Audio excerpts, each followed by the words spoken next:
Bayangin ini malam hari, lampu redup, suara jangkrik samar, dan aku lagi duduk berhadapan sama kamu lalu aku mulai cerita.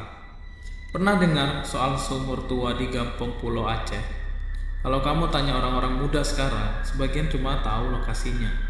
Tapi kalau kamu tanya orang-orang tua, mereka biasanya diam terlebih dahulu, menarik nafas, baru jawab pelan. Sumur itu jangan dibuat main-main. Sumur itu udah ada jauh sebelum jalan aspal masuk ke kampung. Bahkan sebelum listrik menyala tiap malam. Dindingnya dari batu karang kasar, disusun manual, dan sampai sekarang masih berdiri kokoh. Lumut hijau gelap melingkari bibir sumur seolah nggak pernah kering. Yang bikin aneh, airnya selalu penuh.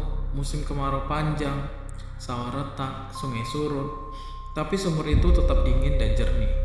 Orang-orang dulu ambil air di sana, tapi selalu dengan cara tertentu. Gak boleh ribut, gak boleh bercanda berlebihan, dan yang paling penting gak boleh berkata kotor.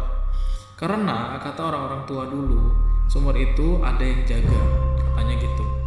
Awalnya aku juga mikir, paling cuma cerita buat nakut-nakutin anak kecil. Sampai suatu malam, aku dengar sendiri ceritanya dari seorang kakek umurnya hampir 80 tahun. Suaranya bergetar bukan karena beliau ini tua, tapi karena ingatannya. Katanya begini, dulu waktu dia masih remaja, ada seorang pemuda dari luar kampung. Dan si pemuda ini dia menginaplah beberapa hari. Orangnya cukup keras kepala, suka tertawa keras dan gak percaya hal gaib. Suatu sore, dia pergi menuju ke sumur itu sendirian. Orang-orang lihat dia duduk di bibir sumur sambil merokok, kakinya digantung, tangannya nyemplung ke air. Sambil ketawa dia bilang, kalau memang ada penunggu, suruh muncul. Malam itu pemuda itu pulang ke rumah dalam keadaan pucat, keringat dingin, badannya gemetar. Katanya dia dengar suara dari dalam sumur, bukan suara air, tapi suara orang bernafas, pelan tapi berat, seolah tepat di bawah tangannya. Malam berikutnya, pemuda itu demam tinggi. Dia mengigau berkali-kali teriak minta tolong. Dalam mimpinya katanya, dia berdiri di pinggir sumur tapi airnya hitam. Lalu dari dalam muncul tangan pucat. Tangan ini cukup panjang dengan kuku hitam sambil menarik kakinya. Setiap kali bangun, dia bilang satu kalimat yang sama. Dia marah, dia marah. Akhirnya orang-orang tua itu pun ikut turun tangan. Mereka pun bawa air, bunga, dan doa datang ke sumur menjelang subuh. Mereka minta maaf bukan atas anak pemuda itu saja, tapi atas semua pemuda yang pernah bersikap sembarangan. Setelah itu demamnya pun ikut turun, tapi sejak hari itu pemuda itu nggak pernah berani mendekati sumur lagi. Dan kejadian seperti itu bukan cuma sekali. Ada ibu-ibu yang pernah bilang waktu malam Jumat dia dengar suara tiba ditarik pelan, teratur, krit, krit. Dia pikir ada tetangga ambil air, tapi saat dia keluar, sumur itu kosong, gelap, gak ada siapa-siapa. Yang lebih aneh, tali timbanya basah, seolah baru saja dipakai. Beberapa orang juga pernah lihat bayangan berdiri di pinggir sumur, tinggi, rambutnya panjang sampai menutupi wajahnya. Dia gak jalan, gak bergerak, cuma berdiri menatap ke dalam sumur. Dan setiap kali bayangan itu muncul, angin di sekitar sumur berhenti, daun gak bergerak, udara jadi berat seolah waktu ikut diam. Kata orang tua, penunggu sumur itu bukan makhluk baru, dia udah ada sejak sumur itu digali.